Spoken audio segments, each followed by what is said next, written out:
Wise Wednesdays started on April 1st with a humble episode on forgiveness. Between then and now, we've had heart-led conversations on happiness, stress management, relationships, resilience, public speaking, respecting boundaries, self-discovery, mindset, just being, listening, reclaiming your life, intuition, and even food. I would like to thank all my listeners and the guests who gave me their time and trust. It is because of you that we kept going. It is because of you that we kept growing. Thank you, thank you, thank you. Thank you so, so much. Thank you, thank you, thank you, thank you so, so much for joining us today on episode 80 of Wise Wednesdays with RK. Conversation today is with someone who's called the Dancing Dad. I stumbled upon his video just a few weeks ago, and it was beautiful how the conversation led. And he, as a person, is absolutely humble, grounded, amazing. He's light. He is Kenneth Allen Thomas. He is a leadership coach. He is a Down syndrome advocate and the author of Remove Yourself to Improve Yourself, Discovering the Greatness Within. He's all about shift. He's all about leadership. And without further ado, here he is. Thank you, thank you, thank you for Thank saying you for yes having me. for this conversation. Yes, yeah. How are you, RK? I am good. Thank you Awesome. again. I can't thank you enough. Awesome. So, Awesome. so we are today talking about leadership Yeah. and overcoming adversity. Absolutely. Absolutely. Tell me what's the connection between the two? Yeah, so I guess a little bit about me for those that don't know me. My story goes back such a long way where my son Christian a few years ago he was born with Down syndrome. And when he was born with Down syndrome, he was born with a rare blood disorder. That blood disorder led to leukemia 14 months into his life in 2018. So my road to leadership, was really started, prior to that when I was a young boy, but then ultimately got tested more so when my youngest son Christian was diagnosed with cancer. So the question really became, how am I going to lead my family? How am I going to lead my son to the road to victory, and move forward from there? And in that process, we started inspiring other people. And what I noticed is that a lot of people started to be very, very inspired by the story that we had, because I was dancing with him every single day in the hospital room to cheer him up. And they're looking online and like, wow, like this guy is, dancing with his son in such a trying time, such a situation where most people are, maybe feeling depressed or anxiety may be taking place. But you can't really think about things like that at that moment in time. It really wasn't about me. My family didn't need me to be emotional. They needed me to be a leader. And how was I going to lead them mentally, physically, emotionally? Things that the doctors probably couldn't do. The doctors are there to do their job, which is, give him the right medicine for what it is that how he can overcome it. But there are so many different other aspects to it that I had to make sure that I implemented the tools that I already had, from growing up to being a dance choreographer for 20 years and leading people in that aspect and helping them from there. So yeah, so leadership and overcoming that adversity, as I've come over many different things in my lifetime, which we have a good amount of time we'll probably get into. Yes. And I was listening to your videos. I was actually looking up your journey, and it is so, so gratifying to see how you have brought in all those elements of leadership into his healing journey. Yeah. And it's beautiful. I loved how you said, when the doctor made his diagnosis, he said nobody's going to walk into this room. Anyone who walks into the room is going to walk in with positive vibes, Absolutely. and that is so, so important. Yeah. Yeah, absolutely. I mean, you want to make sure that anything that you're doing, you got to be able to. My friend Trent Shelton says this all the time. You got to be able to protect your peace, and in protecting that piece, you got to make sure that the people that are around you are on the same frequency as you. If not, then things can go left really really quick if somebody is not on the same vibe, on where you're headed, and especially when you're talking about life or death at this point in time. You got to make sure that these people understand where you're coming from. You don't want anyone coming in with a negative vibe, a bad vibe, that's going to disrupt the process and our goal of getting to where we need to be as a team. True. And even the vibes of fear, for instance, when you're being a leader, having someone fearful in the team could impact the Yeah, situation. absolutely. I'm a big advocate for leaders taking care of leaders, by the way. So Yes, you wanna make sure that your team is on point. Something's going on. Listen, let's talk that out. Let's hash that out. Let's see what are the necessary things that you need. I mean, the first thing as a leader that I learned is service. It wasn't like telling this person what to do. It wasn't dictating to this person on how to do that. It was literally serving this person. yep.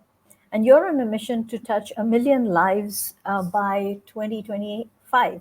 Yes. 2025, yeah, a million lives by 2025. Like, we want to be able to help so many people. I believe that we have a story and tools and strategies that could really help elevate, people that, from all walks of life, from children to adults, to businesses, to families, from families to communities, whatever the case may be. We want to be able to help people lead better. Once we start leading better, we can do better. Absolutely. And when you, um, so you said your family needed you to be a leader. They needed for you to take control and not be emotional, Yeah, right? yeah, absolutely, absolutely. Because at this point in time, I have 4 children altogether. So me and my wife, we have 4 children, and at this point, you don't when you're in moments like that, you don't ever really want um the people that you're leading to see you um having like a panic attack. You don't want them to see you, going off the railing, because then what hope does that leave them, right? Hmm. When they're looking at you and they're seeing that, okay, well, dad is cool, so then everything is all right. Now, for me, like, I'm not going to say that I wasn't emotional. I just wasn't emotional in front of them. Yep. For this particular instance, King Solomon said it best. There's a time and a place for everything. There's Yes. a time to cry and there's a time to be happy. There's a time for joy and there's a time for sadness. Like, there's so much, but at that moment in time, they needed me to be strong. So I took my time away, from them, to go ahead and be sad when it was time for me to be sad at that point. But in front of them, no, it wasn't time to be emotional. It was time to give them direction on how we're going to get over this thing. Beautiful. I asked you that because uh, I've shared with you my own journey, my own story in terms of what I went through and how it changed me. And Absolutely. as a mother, Hmm. I found it non-negotiable that I was strong for my children. I was strong Hmm. for my mom Hmm. when Papa passed on. But I think somewhere along the line, I kind of didn't understand how to draw those boundaries and how to give myself that time. Hmm. So, how important is that? And how do you kind of, as you Yeah. said, you took time out for yourself. How do you do Hmm. that? Yeah. I mean, you gotta look at it like this. What good are you to anyone if you're not taking care of yourself first? True. Right? Let's think about it like this. I've heard many leaders use this terminology before, where when you're on the airplane, what do they always Yeah. tell you? Put your mask on first, because you're no good to anyone if you can't put your own mask on, first, and then help someone. Okay, it's a reason why, in the morning time for me, I get up and I take care of my own mindset. I do my prayer in the morning. I speak with God in the morning. I do what I got to do for me, so that I know that I'm great for them. And if I'm not great, within myself for me, how can I ever be great for anyone else? And I feel like, leaders oftentimes have to do this. You have to take these breaks to where I've got to make sure that I'm right. And if, because if I'm not right, then there's no way that I can lead a troop of 100 or a troop of 200 people in for this business, or in this community, or even my family. I've got to make sure that I take care of myself. So some of the things that I do, number one, I set the atmosphere. Okay, so that's number one, Yes. setting that atmosphere inside my home first thing in the morning. If I'm getting up at 4:30, 5 o'clock, I'm setting that atmosphere in my home. I'm going through my routine of, maybe this morning I'm going to sit there and pray with God and throw on some worship music or something like that. Or maybe I'm going to go outside and have some coffee and set that atmosphere within myself first. Okay. When I do that, after I do that, I'm able to then, okay, my sons are waking up now. My wife is waking up now. The dog is up now. I'm good with everyone. My vibe, my aura is going to speak volumes because I had that time with me. Okay. So for anybody that's listening, listen, the first thing that you want to do, if you're in business, if you're running a community, if you're running your family, whatever the case may be, you have to make sure that you set the atmosphere. And that is the one thing that we did with Kristian, is set that atmosphere. Okay. We set the atmosphere, we set everything in place. Okay. Be a tone setter. Be a tone setter. You set the tone for your life. You set the tone for your team. You set the tone for your community. You set the tone for your business, whatever the case may be. You set the tone, but you start doing that, with taking care of yourself first. Okay. So if you've got to go out and get that massage, weekly, go do that. If you got to go out and pray, every single day, then do that. If you got to go to a Starbucks and just have your coffee time, go do that. Okay. So that if that's going to get you to where you need to be so that you could be your A1 self for everyone else, do it. Absolutely. I love that. Be a tone setter. Yeah. Decide what you need to do and get it done. Yeah. Put yourself first. That is so, so important. The Absolutely. con- the conversation that really created a shift for me was when my son asked me, "What have you been doing?" Mm, And I pushed him away, saying, "I'm your mother. You can't speak to me like that." mm, wow. And he's and he said, "What about accountability?" Wow. I Mm, know. And that really drove that message home, saying, okay, I need to get back on track. right. In I need to do something with the skill set that I've been given. If I've been given a message, they call me the Smile Strategist because I have an acronym for SMILE. I help people get from stuck to unstuck using Mm, that. yeah. And the core identity there is, you use gratitude and acceptance. Mhm, And I say acceptance comes when you smile. So mm, with all of that going on, how can I just hold back and not take care of me and continue to give and serve, because that's the message that I have. yeah. So I started doing my daily videos. Mm, um, and today was day 1290 wow. of that commitment, day after day. Wow. Thank you. Yeah. Thank you.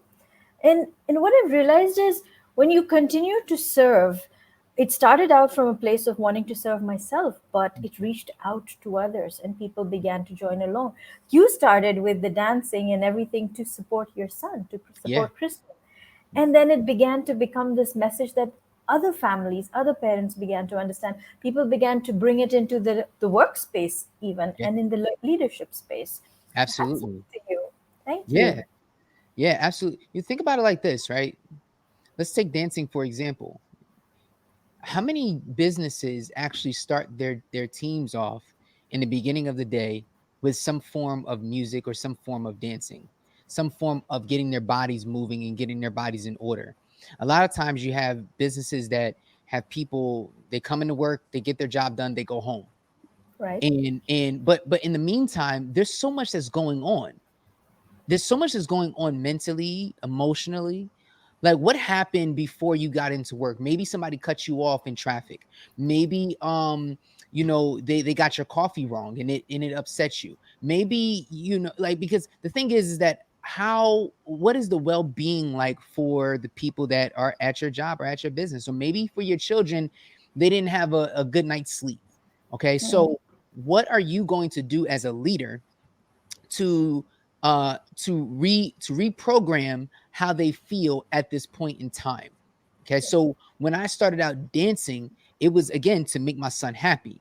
And then what I saw was that people, wanted to dance as well. they looked at it. Maybe you don't have to be a professional. You don't have to be like myself. You don't have to do any of that. And I think that, when you start dancing, you start moving, you doing some form of movement, some form of exercise, that right there, can put your brain in rhythm to where, okay, I'm starting off the day great. I'm starting off the day, in the best way possible, even though I got cut off in traffic, even though they messed my coffee up, even though breakfast wasn't the greatest.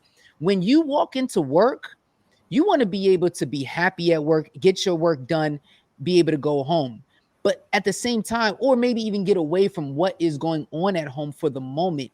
And you can figure out how you're going to attack that, when you get there. But because you're having such a great day at work, you're starting off the day dancing. You're starting off the day with affirmations. You're starting off the day with a great vibe, music, positivity, things like that can really alter a person's mind and how they're going to proceed, not only throughout the day, but going into the next day and beyond that. Mm-hmm. And I'm beautifully going to take you to your 5, 6, 7, 8 rule. Yeah. Yes. Yeah. 5, 6, 7, 8, 1 and 2 and 3 and 4. So that is basically putting your brain in rhythm. As choreographers, this is what we do. We start off, and after we've already choreographed, after we've already put in the formations, after we've set everybody up, letting them know where they're going to go. All right, guys, it's Mm-hmm. time to do the routine. It's time to push forward. So for your family, for your community, again, for your business and stuff like that, listen, they know the routine. They know the work that they have to do. They know what has to get done, but sometimes they're just a little bit afraid to do it. Okay. So then Mm-hmm. you gear them up. All right, listen, guys, I'm going to prep you. As your leader, I'm going to prep you. 5, 6, 7, 8, and 1 and 2 and 3 and 4 and 5 and 6 and 7 Notice how the numbers are continuously ascending upward, Yep. right? So we're always going to be going up. We're always going to be scaling up. We're not going back. We're going up. Okay. So as we're going up, we're going to the next level. I oftentimes say live beyond measure. So when I say 5, 6, 7, 8, let's move. Let's go. In your mind, you saying, I know this routine. Okay, it's time to go. 5, 6, 7, 8, and 1 and 2 and 3 and 4. And I'm pushing and I'm moving and I'm grooving. Even if you stop, even if you mess up, here's the reality, RK. Check this out. The people that are watching your performance don't know that you messed up. Yeah, because you're having fun. You're having fun, right? So there have been many times where I may have messed up on stage, but you would never know. You would think that that's part of the routine. Only you know that. And then guess what? Because you know the choreography so well, because you know the work so well, because you know your community, your family, everything so well, you can pick up at the next step that's coming because you know it so well. So that little mistake, that little mishap, nobody cares. Nobody True. cares. They only care about the result, in the result of bringing them love, bringing them joy, bringing them, peace, bringing them what it is that they're asking you for. So again, it's all in the prep work. 5, 6, 7, 8 and 1 and 2 and 3 and 4 and move and move and move, and it just keeps you going. Super. I love that. And your book, sometimes you have to remove yourself to improve Absolutely. yourself. Yeah, yeah, Tell yeah. me about that. Tell me about that. Well, when I first check this out, when I first found out that Kristian was diagnosed with leukemia, I left the room, to be honest, RK. Like Yes. I left the room. Not because I was upset, but because that was a time where, okay, I need to again go back to me. All right. What do I need to do? Because guess what? I've got several others that are waiting on me to direct them. And what are we going to do? So I remove myself from the situation so that I can gather my thoughts. Because if Mm, I was to stay in that situation, I probably would have been emotional. My kids would have probably seen me spaz out at the doctors, or I probably would have blamed someone when it was no one else's fault. So sometimes mm, removing yourself from a situation, especially something like that, is the best thing that you could do. I dare say this. Let's say in a relationship, maybe you're in a relationship, maybe you're in a toxic relationship. And in that toxic relationship, things just keep getting worse and worse and worse. But for some reason, you want to continue to stick around knowing that it's not getting better, right? What if you just took some time for you to remove yourself from the situation? You don't have to be Superman or Superwoman. You don't have to, do that. What you should do, what I would recommend is removing yourself from the situation to then gather your thoughts, gather what it is, the right information and what you need so that you can move forward, and so that you know what's the best way to move for you and the other party as well too. So the best thing for me to do at that moment in time was to remove myself so that I can improve myself in what? Leadership, improve myself in my faith, improve myself with my emotions, improve myself physically and mentally, right? I had to make sure I improve myself in that because there's a team that I needed to lead. And for that, I have sometimes when things get crazy and chaos hits, challenges arise, I remove myself from the situation first because I need to sit there and look at it from an outside perspective. I need to analyze it from an outside view, more so like Mhm. a quarterback in football here in America, where they're looking at the defense and they're analyzing, okay, what is the defense about to do? Before I hike the ball, let me look at the defense because I don't want to move prematurely. Hmm. Agreed. Now, what about those times when you are self bullying yourself? Self-bullying yourself. Uh-huh. Because Wow, sometimes it's not about the other person coming at you and the situation becoming the bully, but sometimes we bully ourselves. I think we do. absolutely. Yeah. I think people are just overthinking. And honestly, you're overthinking it. You're doing too much because you're trying to be perfect for for people that aren't perfect. you can't Hmm. be you can't be perfect for people that are not perfect. That just doesn't make any sense. So we always want to put out the most perfect product possible. When there's always going to be hiccups, there's always going to be mistakes. There's nothing that's going to be 100% guaranteed. This is everything. I mean, look at like you can look at Apple or you can look at Samsung, you can look at any business. They're always improving. Why? Because they're not perfect. They're always trying to get better. If it were perfect, they wouldn't need to come out with a new iPhone every year. If it were perfect, they would need to come out with a new Samsung phone every single year. If it was always perfect, it's not. So Yeah. don't beat yourself up. And the reason why a lot of people beat themselves up is because maybe they felt an enormous amount of rejection in their life. Mm. Maybe they felt rejection in areas from a family member, a close friend. Maybe people are not giving them the opportunity to get to the next level, or they feel like people are not giving them the opportunity, or they feel like they're being looked over. Some Yep. people feel like they're looked over in life, so then they beat themselves up. Well, what's wrong with me? Why did I? What did I do wrong? It's not like what you did wrong. Ask yourself this question: what are you not doing? Mm. I like that. What are you not doing? Because you may not be doing nothing wrong, but what are you not doing at this moment that can get you to that next level? So oftentimes we'll beat ourselves up because maybe jealousy or envy may go into play unconsciously, where we see everyone doing great but us. We see Yeah. everybody doing something amazing, or you see people doing, well, how come they got this much money? Or how come they got this business off the ground? Well, how come they got this many followers? Well, what am I doing wrong? What's wrong with me? Or you Mm. see people that, I don't know, they're not the greatest people in the world. They may be moving in a wicked way. And you're looking at people that are wicked and they're like, well, how come they do all these bad things and they still get this and they still get that? And these questions, they start playing tricks on our mind. And we're not where Mm. we want to be at just yet because they got there. Listen, they understand something that you don't, wicked or not. The rain falls on the just and the unjust at the end of the day. True. Okay. So, and that's a fact. So at the end of the day, it's not about what they're doing right or anything like that. Start asking yourself the question: what am I not doing? Hmm. It's about what you're not doing and also asking the right questions, I feel. Yeah, Because if you keep asking, why am I not getting this? The universe is gonna keep showing you why you're not getting it. It's absolutely, it's gonna keep answering those questions that you keep asking. And it's also about understanding who gives you the opportunity. It's not about you getting the opportunity, but it's about you recognizing an opportunity and then doing something about it. absolutely, absolutely. You have to do something about it. The question is, do you really want to? Hmm. Are you going to continue to beat yourself up? Are you going to move? True that. And one thing, I mean, I do my videos on my own quotes, and one of the quotes I have is, the concept of perfection is flawed. Mm, mm. Hmm.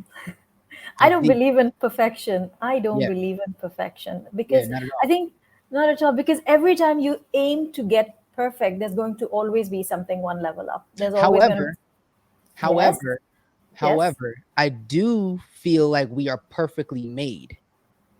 So I yes, feel like we are perfectly made because we are supposed to be like this. But are true. we perfect beings? No, but we are perfectly made.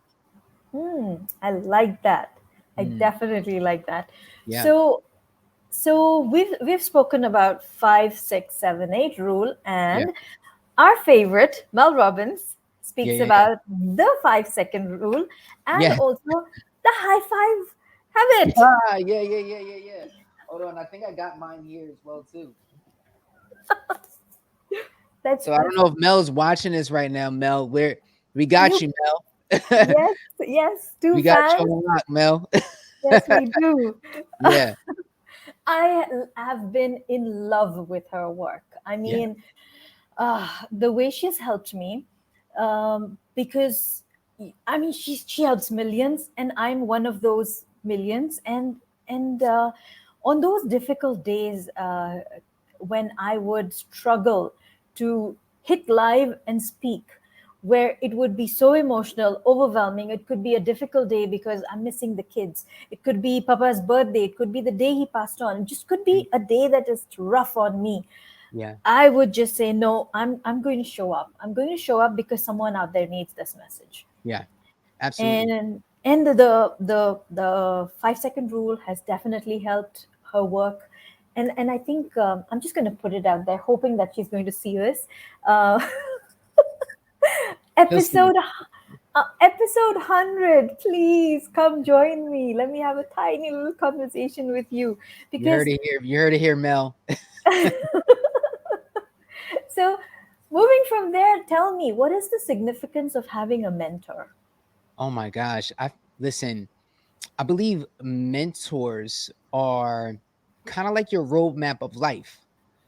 And what I mean by that, my first real mentor came when I was 10 years old.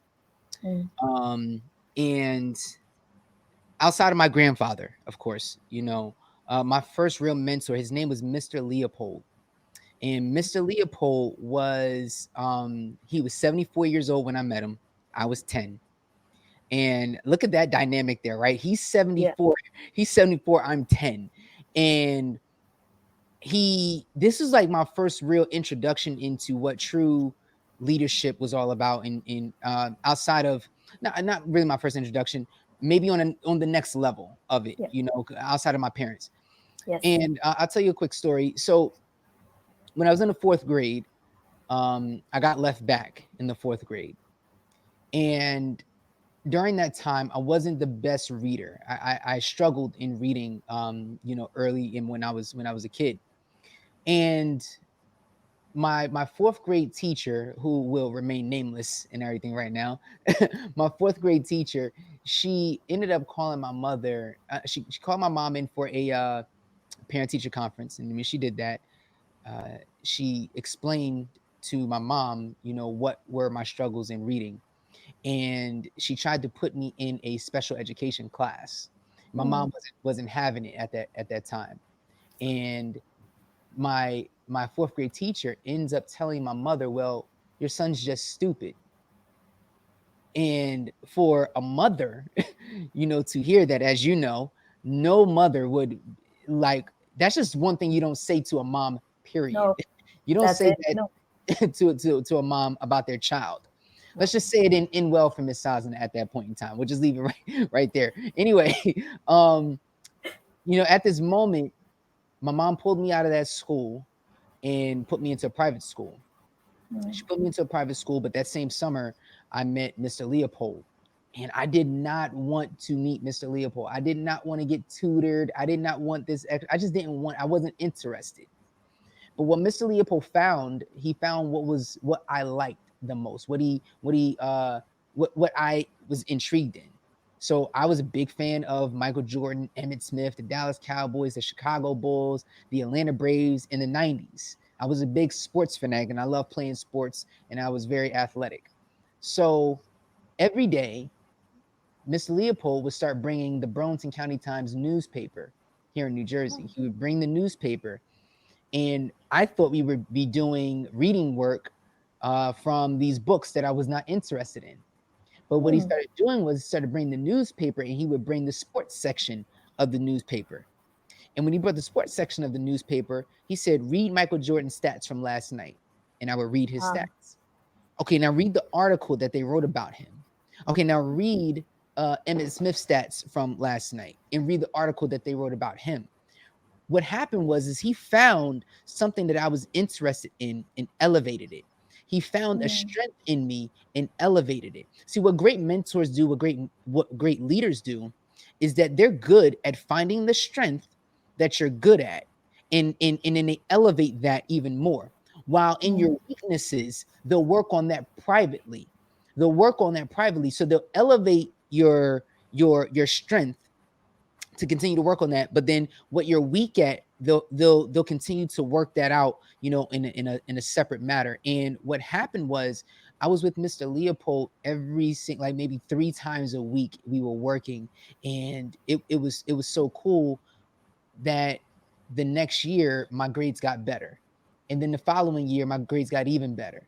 And then the following year after that, I ended up skipping the 7th grade, going into the 8th grade. That's how good he was with me. And my friends that I was in 6th grade with, I go into 8th grade. They're like, "Wait, you're in the wrong class." I said, "Nah, I'm in 8th grade now." It's like, "Wait, what? What do you mean? How'd you get in the 8th grade?" No, they didn't think, they really did not believe it for like a whole week. The first week of school, they didn't believe that I was an 8th grader, and I am. And they're in the 7th grade. It was like, "Yo, you supposed to be with us," and so it was hating a little bit, but it's all good. Like, and I'm like, "Yeah, man, I skipped." But it was because of the great mentorship that I had. So to your question, how important is a mentor? I believe mentors are the roadmap of life, because that set me up to be a better reader, a better listener, a better learner, and a better person overall, and being able to help people on another level. And not many kids got that opportunity, at my age. So, I'm glad that I failed, because if I didn't fail, then I probably wouldn't have got the opportunity to tell a story like this that's probably going to inspire someone, I hope. And I probably wouldn't have got the opportunity to grow myself as a better reader and a better learner, a better listener. So true, true. Yeah. It's sometimes those moments of failure that shape you the best. Yeah. I think success does shape you. It gives you wings. It's all great, but the way failure lifts you up, I Yeah. think that's a turbo boost Mm. in itself. I was quite not really the brightest student in the room when until almost grade 3 or 4, Hmm. and having a very authoritarian mom didn't help me either. The push was always to score top of class, do your best, and to the extent that grade 3, and it's my show, it's all right, but I forged my mom's signature. That's how scared I was. Yeah. Grade 3, I was bad. Yeah. And then around grade 5 was when I met this amazing teacher who somehow had this trust. She was also new to the teaching fraternity, and somehow she felt there was something within me that she Hmm. could trust. She gave me the responsibility to do the class play. I was Cinderella. I was in charge. I was looking after the entire script. I was taking care of the practice, everything. Somehow I began to step up. I Mm. felt like there's this one person in school who trusted me, Hmm. and that created a shift. In grade 5 onwards, it wasn't about doing the assignment because it had to be done. It was more about doing it because I want to get it done. Yeah. Grades went up, things started changing. It was beautiful. And the most interesting thing is, when I hit I had an episode recently on Wise Wednesdays where I said, ask me anything. She came on board. Oh, wow. She That's came on awesome. board and she spoke. It was so beautiful. So, Yeah. Susan, ma'am, if you're going to watch this on replay, I am very, very grateful that I had a mentor like you. So, thank you Hey, so much. Yes. awesome. That's so See, awesome. definitely is. I mean, they shape us. Failures definitely shape us, Yeah, and they shape us powerfully. absolutely, absolutely. I think when I failed a lot in my life. I fail to this day, to be honest. There's certain things that I fail at, but those are sometimes the best lessons. And either you're going to embrace the failure and move on and fix it, or you're going to not embrace the failure and you're going to continue to fall down another level and another level, and you're going to keep going down and down and down. I believe that, the reason why I say that, we're called to live beyond measure is because I don't really believe that there's an actual top. I Mm, just believe that there's higher levels. I like that. I get what people say, that it's lonely at the top type of metaphor, and I understand that, which it probably is. But I just think that there's always another level. Mm. And I heard a wise man once say, how can the sky be the limit if there's footprints on the moon? And Ooh. I think about that a lot. Where how can the sky be the limit if there's footprints on the moon? We can continue to go above and beyond our imagination. I believe that we sometimes put, a cap on our success, and there's no top and there's no bottom. There's only levels to each, to whatever it is that you're supposed to be doing. There's only levels. And what level of life are you on? You can be on a bottom level, like a low level, but you can continue to keep going down if you want to, or you can Mm. continue to keep going up if you want to as well too. The choice is yours. The question is, what level are you on? And it's also about accepting that yes, Yeah, this is the level I am at, and this is where I'm headed. And some days, if you are headed down, it's okay to be kind to yourself, because sometimes that's how life is treating you. So absolutely. having that level of empathy, I think we're really cool when it comes to being empathetic to others. Mm-hmm. But what about with your own self? Mm, That's important too. yeah, yeah. Are you going to be are you going to empathize with your own failures and your own self? And when we think about that, not many people do that No, enough. To try to understand where you're at in the world and where you're at in life, it kind of comes from, where they're afraid, in a sense, and afraid of facing that reality instead of empathizing with the reality. Like, try to understand, you know why it happened, and what are you going to do to actually fix it, because the reality is there's a generation that's coming behind you. If you don't fix this now, if you don't leave, a trail on how to fix this, because someone else is going to come through and follow in your footsteps.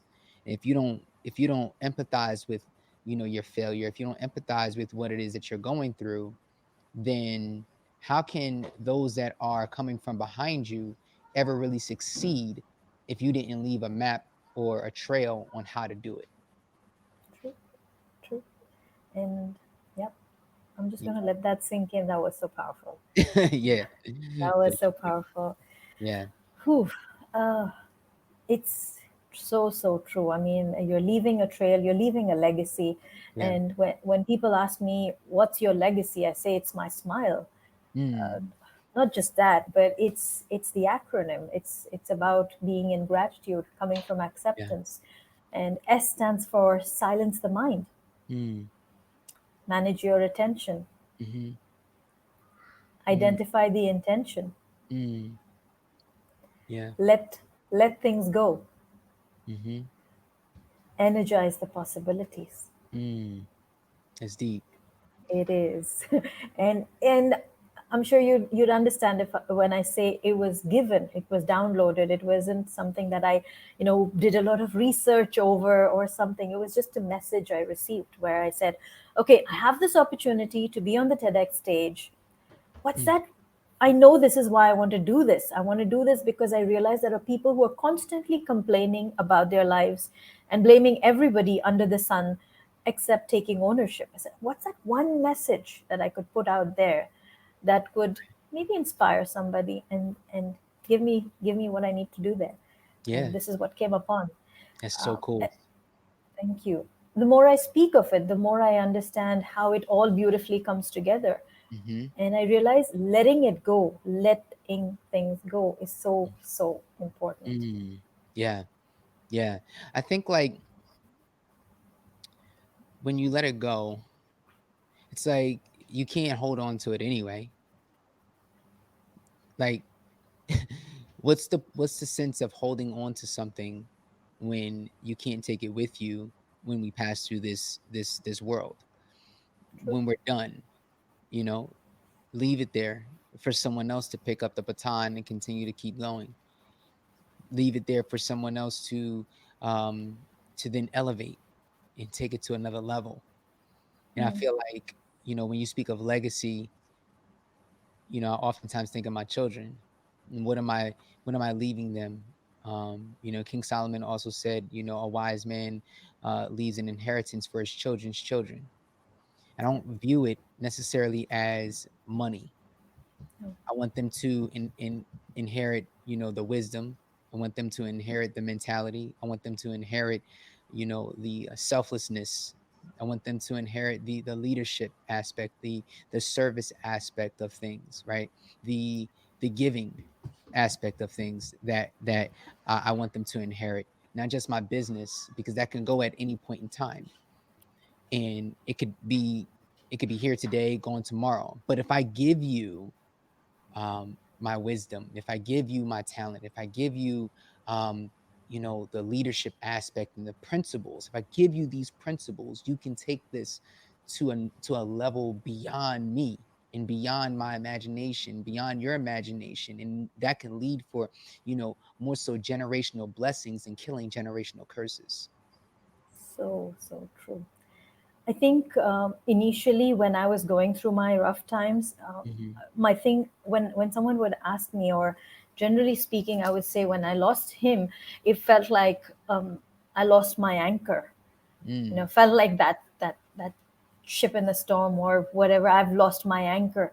But what I realized is it's only after he passed on is when I started to put myself out there, yeah. and I started speaking, I started sharing, I Mm, started growing, yeah. and and I'm growing using his values, right? It's all Yeah. that I've observed from him as my dad, as Papa, the what he did, how he was with others, how he lived his life, how humble he was, what he stood for, being the giver. Uh, that's what I am imbibing in myself as his daughter, Yeah. and I'm hoping that's how it will carry forward. As Absolutely. an Because I think kids don't take your example. I think where parents usually go wrong is that they give examples to their kids. They say put down the phone while they're stuck on their phone. They Yeah. It doesn't work that way. They're observing you. They're taking everything in. Yeah. So Absolutely. Absolutely. Like with my boys, they love playing the video game. I haven't played a video game in months. So it's like, I would love to, but I don't want them to get, super addicted to a video game necessarily. mm, I know you can make a lot of money doing it, but right now your priority is making sure that the house is straight and your room is straight, and make sure you have your homework done, and making sure you have all these things. Like, that's a luxury, that's a privilege. And I think that if we focus more as parents on being the parent and not necessarily their friend, then they'll end up much better people in the long run. This is a marathon we're talking about, not a race. They're only going to be one age for 12 months. They're only going to be that one age for 12 months at a time. So I think that if we're able to understand that, listen, I'm not your friend, I'm your parent, I'm your father, I'm your mother, and I want to guide you, because if I don't guide you, then this world is going to eat you alive, pretty mm, much. And I think that that is so important, an important aspect of leadership, because you want to be able to make sure that they understand the and give them enough so that they can go out into the world, and what we instill in them, they may not accept all the way through, but there'll come a point in time where what we're teaching them, they're going to need it, Yep. you know. Hmm. Yeah. And I think it's also important to keep communication open and let them know that it's an open door policy, no judgment ground. Right. There's no judgment there, because sometimes kids do not want to come and speak to you because they either feel they're being judged or their feelings are not being validated. So Yeah. that's also important for parents to keep that open door policy. Well, yeah, I think when it comes to feelings and stuff like that, I mean, I don't know. I grew up kind of old school, so my feelings really didn't matter too much. But but I do understand the millennial world where Yeah. they want to feel appreciated.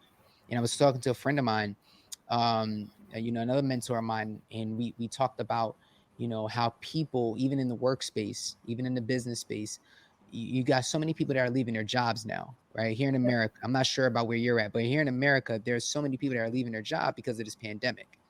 Hmm. And they're leaving their job, you know, for a multitude of reasons, not just the pandemic, but because they don't feel appreciated at their job.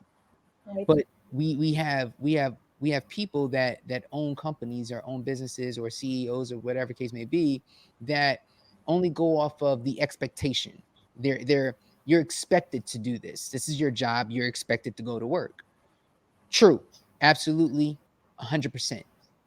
But in the world that we live in right now, let's think about this at this moment where the world's changed. It's not the 70s where you're picking up your lunch pail and you're going to work and you're going into a factory.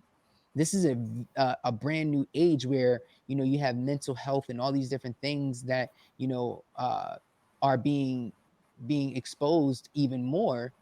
Whereas in you have to, why don't we put it and equalize the expectation and appreciation. And what I Hmm. mean by that is, okay, you're expected to do a particular job. You're expected to do this. If you're expected to listen, I appreciate what you just did. You accomplished the goal. You executed what it is that you're doing. Not I expected you to do that, and then that's it, with no appreciation at all, where you're helping a company, go to millions and billions of dollars, and you're building this company so much, and there's no appreciation. One of my coaches, she said that her husband didn't feel appreciated when he left his job after 30 years. 30 years of work, and they gave him 6-7 weeks of I guess severance pay, and Okay. that was it. It was very, very Hmm. little acknowledgement, and he was Yeah. crushed over that. When you put your time in with people, when you put your time into a company, when you put your time into helping a company that you actually believe in, you want to feel some form of appreciation. People Yes. don't leave jobs because of the money, of the low pay. More times than not, they leave jobs because of low work productivity. They have low work productivity because they feel unappreciated at work. And the thing is that as owners and as CEOs and as managers, as general managers, we have to be more clear about what it is that we expect. Because when Yeah. we're clear about what we expect, then there's no confusion as to why it's not getting done. You don't get appreciation for things that you haven't done. You don't get appreciation for just showing up. You don't get appreciation for saying, "Hey, I'm going to spend my time here. I'm giving you my time." You get appreciation for doing what it is that you're called to do and what you're expected to do, but at the same time. So, for my team is expected to do certain things. And when they handle those tasks, listen, guys, I appreciate everyone. I appreciate your time. I appreciate your efforts. I appreciate you all for handling this for me, because it was major for our company. It was major for our business. And they feel a part of something at the end of the day. At the end of the day, people want to feel a part of something. Yeah. And when they don't feel a part of something, that's where you have 79% of employees leaving their jobs, because the managers are not giving them that type of satisfaction. Now, all 79% doing what they're supposed to do? Maybe not. But the fact is that Appreciation can go a long way and build quality workers to help elevate your business to the next level. Yes. It also gives you a sense of belonging. You feel like you're part of the Yeah. team. You feel like you're growing together, which brings me to the thought: when we grow others, we also grow. Come on now. Yeah. What are your thoughts on that? Yeah. Yeah. Yeah. Um, I said this earlier, and I'll put it out later on LinkedIn. And I'm going to say, can I be honest? Which is my Yes. beginning. I don't know what's going to grow your business, Hmm. but what I do know is how to grow the people that are in your business. See, the difference is that you know what you need for your business. I don't, because I don't know your business. But what I do know is that I know how to elevate the people that are in your business, because it's the people that know what you need. But if they're not being elevated, then you can't grow. True. So my whole thing is, as a leadership coach, is I lead people. I understand people. I've been working with people in large groups from ages 7 to adult for the last 20 years. So if there's one thing that I know people, and I know how to lead people and get them to move on one accord. So to your point, people don't grow unless you grow, or you can't grow unless other people grow. Okay, well then, that goes back to what we said earlier. What are you doing for self? That's number one. Okay, Yes. what you're doing for yourself, how can you translate that and communicate that to other people? Okay, Yep. now when you communicate that to other people, can you give them tools and strategies that are going to help them do the same exact thing and replicate what it is that you're doing, so that you all are growing at the same rate at the same time? Okay, Right. so if we can do that, I'll give you an example. um Increase the vision for your family, increase the vision for your business, increase the vision for yourself, increase the vision for your community. When you increase the vision, people then see where it is that they need to go.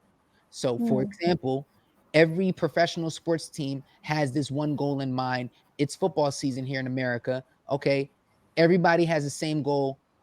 I want to go to the Super Bowl. That's the vision, that's the goal. Okay, but what happens in between getting there? Okay, Yeah. well, we've got to build a strong culture. Okay, when we build a strong culture, that culture is going to carry over, not just from the team, but then into the fans, into the ownership, into the branding, into those that are going to attract more people that believe in your product and believe in the vision, believe that you guys can actually do it. Okay, when you have a strong culture, then you're going to start building strong leadership. And not only are you going to start building strong leadership for one season, you're building a strong leadership for multiple seasons on end that are going to be coming about. Why? Because the culture was built. Why? Because the vision was sought out. Example, Jerry Jones of the Dallas Cowboys, one of my favorite teams. When he bought the Dallas Cowboys, he had a vision. That was the first thing. Okay. He had a vision. And when he bought that, then he started putting in certain people that he believed that were going to be great to build what? A great culture. Okay. And he started instilling that great culture, and that culture then cultivated brand new leaders, big time leaders that have helped them win have helped them win 5 Super Bowls, in their lifetime, hopefully 6 this year, but we'll see. But the point is, if you start off with a great vision, implement that vision to the people, then they have the choice whether they want to be a part of that vision or not. And if they don't want to be a part of that vision, then you know that who you don't need, you know who you do need. Once you do that, then you can then elevate the culture. Now you're building culture, you're building the right pieces around, and people that are going to help, your family, help your company, help your village, help whatever it is, get to that next level. Okay. Yep. And then from there, you're going to start building great leaders. If you're a family, your children are going to see that we have a culture here.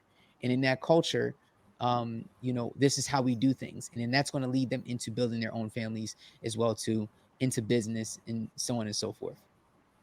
Beautiful. And I think where it actually starts from is from within, which is what you Yes. say, discovering the greatness within. You have to Mm, go within to go outward and do what you need to do. So absolutely. brilliant. Knowing that we have 5 minutes to close this Amazing conversation. Very, very powerful. Once again, I'd like to thank you for coming Yeah. and saying, being part of this. Thank you so much. It was lovely when I messaged you and I said, "Is this you?" And you said, "Yes, it is me." Yeah. So thank you for being that person. And also, for those of you who are watching and new to the channel, do subscribe, because these are the kind of gems that I have on board. And of course, the daily conversations too. So please do subscribe to the channel and share this conversation with others so that more people can benefit from it. More the merrier, as I say. So before we close, what would you like to share in terms of? Okay, I'm reminded of what your grandfather used to say. He says, "There's always a better way." Yes. Yeah. Um, So, my grandfather, he passed away last year during sorry the to hear pandemic in August of 2020. And that. This is he so. used to always say, "There's got to be a better way. There's got to be a better way." And I remember, that year I didn't see him at all. I'm used to kind of seeing him, a couple times a year because he lived in North Jersey. I lived in South Jersey. And I remember a time where I had this dream. And I actually, before that, I actually prayed to God and said, can I see my grandfather one more time before you take him? Because we had a sense and a feeling that he was about to go because he was suffering from bone cancer. Bone cancer then, turned into a broken hip. His equilibrium was off, and there was just so many different complications that he was having. And he's such a fighter. He's such a trooper. And it came to a point where it's like, oh, my pop is mortal. And I said, God, can I see him one more time? And there was a night where I had a dream, and my grandfather had came to me in the dream, and I was in the hospital bed. I mean, he was in the hospital bed, and I was looking right at him at the edge of his bed, and next to him there was this large man, dressed in all black. I couldn't even see his face. I just know he was a large man, and I viewed him as a caretaker in the dream. And my grandfather had this mask on. And when he had this mask on, one of those oxygen masks, he then pulled the oxygen mask off because he couldn't breathe. And he ended up coughing. When he coughed, he had blood dripping on his gown. And when he had the blood dripping on his gown, I knew that that was him because my grandfather, for years, always had something on his suit, always had something on his shirt, salad dressing, ketchup, whatever it is. He always had something on it. And I remember, earlier that year, my grandfather had asked, the nurse, can he go to the bathroom? The nurse took too long. So he got up out the bed and he ended up trying to go to the bathroom on his own, and he slipped and he fell. And that's how he had broke his hip inside the hospital.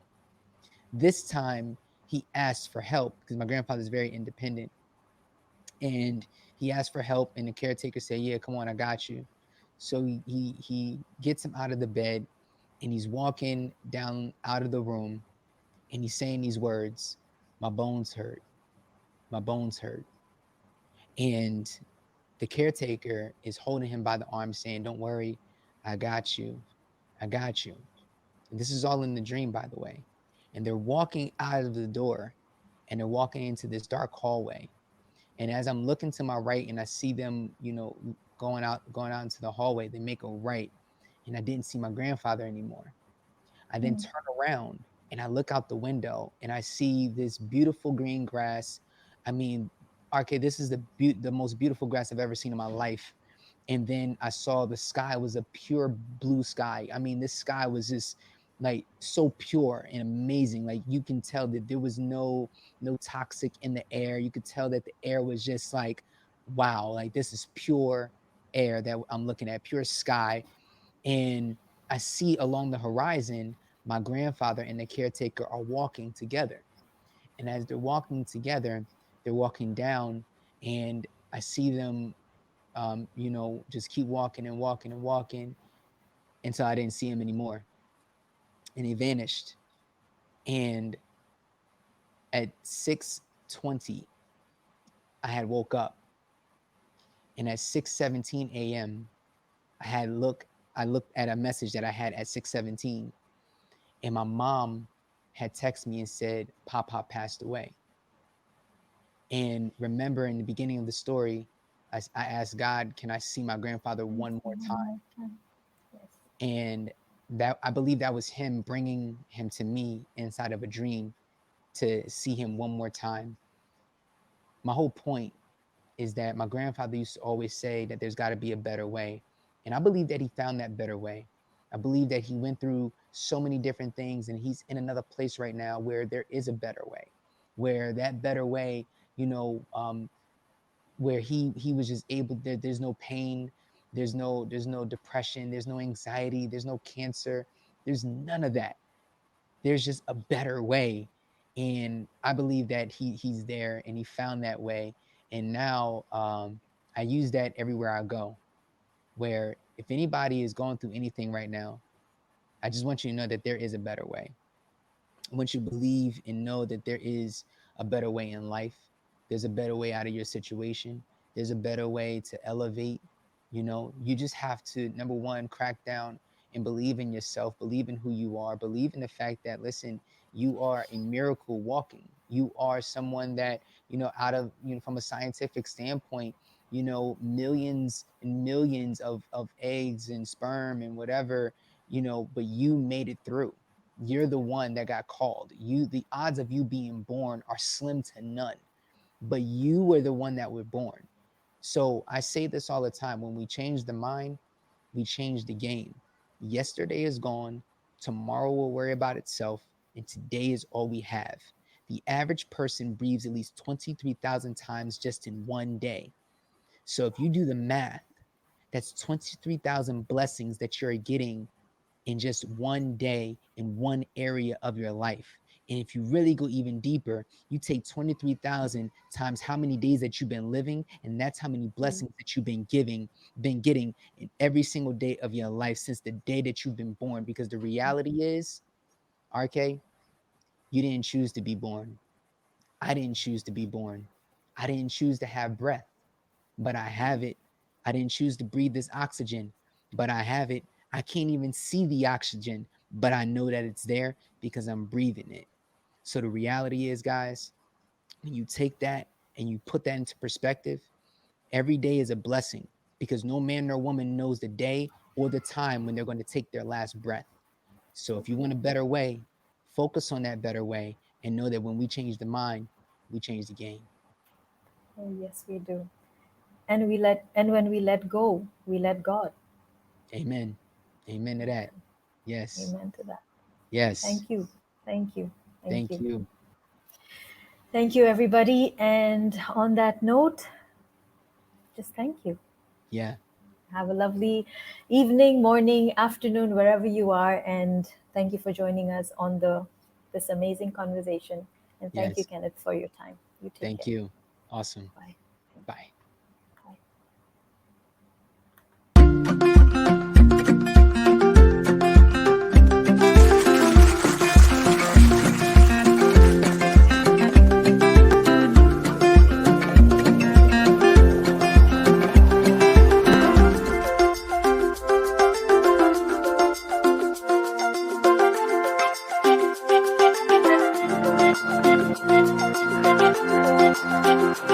Bye.